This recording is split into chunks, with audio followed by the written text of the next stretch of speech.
Welcome back into Spotlight. So right now we're going through every NFL team, kind of a deep dive into their offseason moves, prediction for the upcoming season. Today, Baltimore Ravens. Yes, they have two-time MVP Lamar Jackson, a Super Bowl champion head coach in John Harbaugh. But for the question is his team, not how they perform so much in the regular season. They're kind of a lock for the postseason.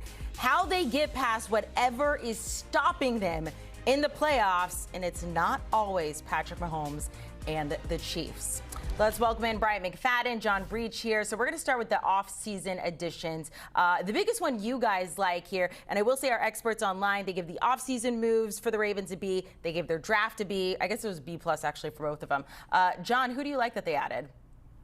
You know what? I'm going to go with DeAndre Hopkins.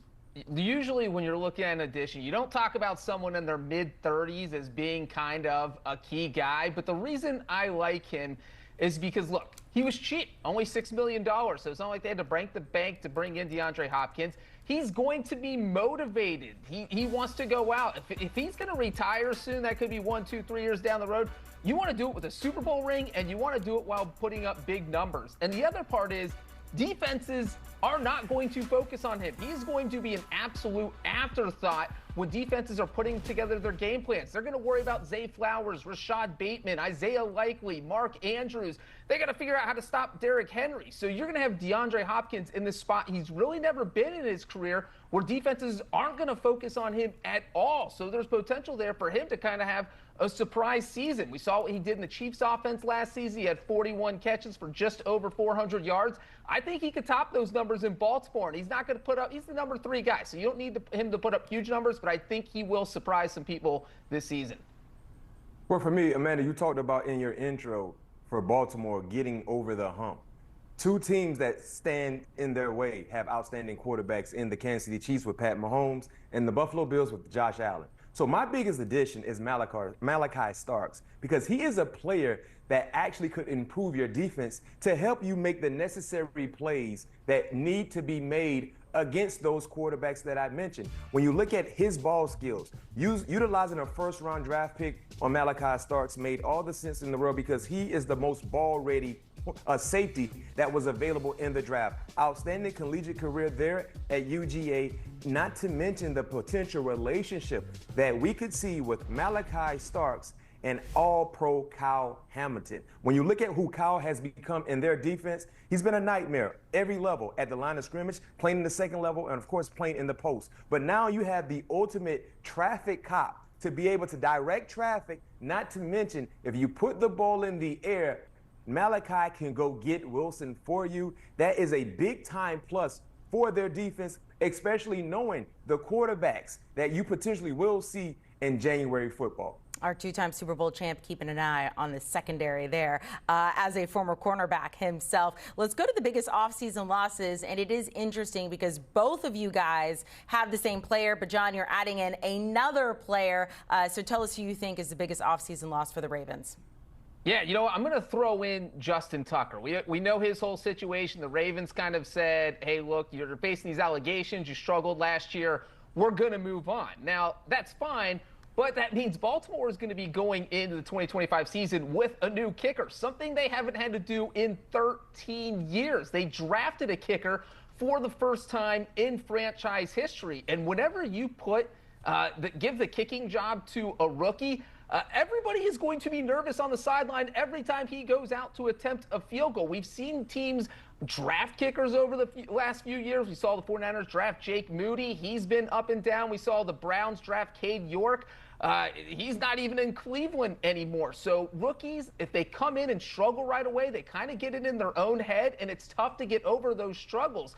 So it will be interesting to see how the Ravens handle that, because if you're a good team, there is such a fine line between the Ravens and the other good teams like the Bills, the Chiefs, the Bengals. There are games that are going to come down to field goals. We saw the Bengals lose 2 or 3 football games last season because of their kicker. And so if the Ravens find themselves in that situation, Justin Tucker hit the clutch kicks for them. We don't know what a rookie kicker is going to look like.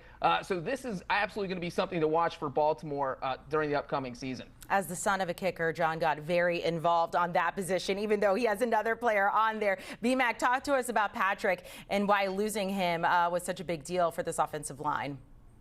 Amanda, the versatility, it's safe to say he was the most versatile offensive lineman throughout his tenure there in Baltimore. Through 6 years being a Raven, he played every position on the offensive line, and he did so in a very, very good way. Then when you look at what he provided in terms of stability at the guard position over the last 2 years, 24 starts at the guard position. He parlayed those productive opportunities into a nice contract with the Jacksonville Jaguars. So losing him, you lose two things. You lose versatility because of his experience playing every position on the offensive line, not to mention extreme consistent production at the guard position. A year ago, started every ball game, played really, really good football, not just in the running game, but of course in protecting your star quarterback in Lamar Jackson. So anytime you lose experience along with versatility on the offensive line, potentially that could mess up the continuity to start the season off.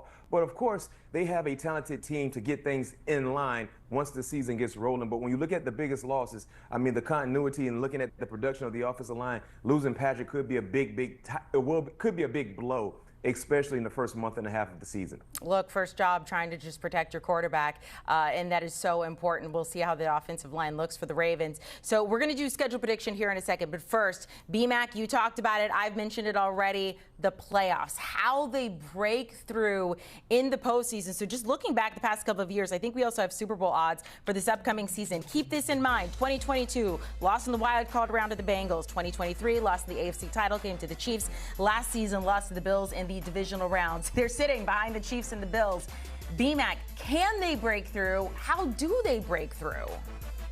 Well, yes, they can break through. And the reason why I say that, John, Amanda, is because they have talent and they have a superstar at the quarterback position. When you have those two said things along with really, really good coaching, you will have more than a fighting chance. The issue for the Baltimore Ravens over the last 2 seasons in postseason play has been the inability to make routine plays happen routinely. Championship-like teams, they make the routine plays happen routinely. Example, when you go back to the playoff game, 2 years ago at home against Kansas City, Zay Flowers catches a crossing route. He's on the verge of scoring. Routine plays happen routinely, but he fumbled as he extended himself to cross the goal line. Kansas City recovers that fumble, and instantly the tide switches in favor of the Kansas City Chiefs. Most recently, a year ago, in Buffalo, routine plays happen routinely. A simple throw and catch. Lamar Jackson to Mark Andrews, who's been outstanding for the Baltimore Ravens throughout his career there. A routine catch that we've seen routinely being completed. Did not make the completion. Guess what happens? They lose that ball game. That has been the storyline for the Baltimore Ravens. Routine plays not happen routinely. And if they have any aspirations to get to a championship-like opportunity, the Super Bowl, it's not about regular season play because we know they have the dudes to be able to be successful in the regular season. It's about January football, mid-January football. Making those routine plays happen routinely definitely would be a big-time plus for them to get to a Super Bowl moment. I love talking to B-Mac because he always comes up with something that is just going to stay in your head the rest of the day. He could give all the pregame speeches, in my opinion. So let's go to schedule prediction here. John, I'm going to start with you. They were 12-5 last season.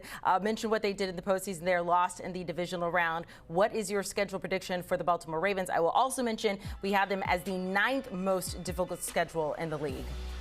Yeah, this schedule is absolutely brutal at the beginning. When you look at by the time they get to their Week 7 bye, they're going to face 5 of the 8 teams that made it to the divisional round of the playoffs last season. That includes road games at Buffalo, a road game at Kansas City, as we see there. And then you've got a primetime game against the Lions.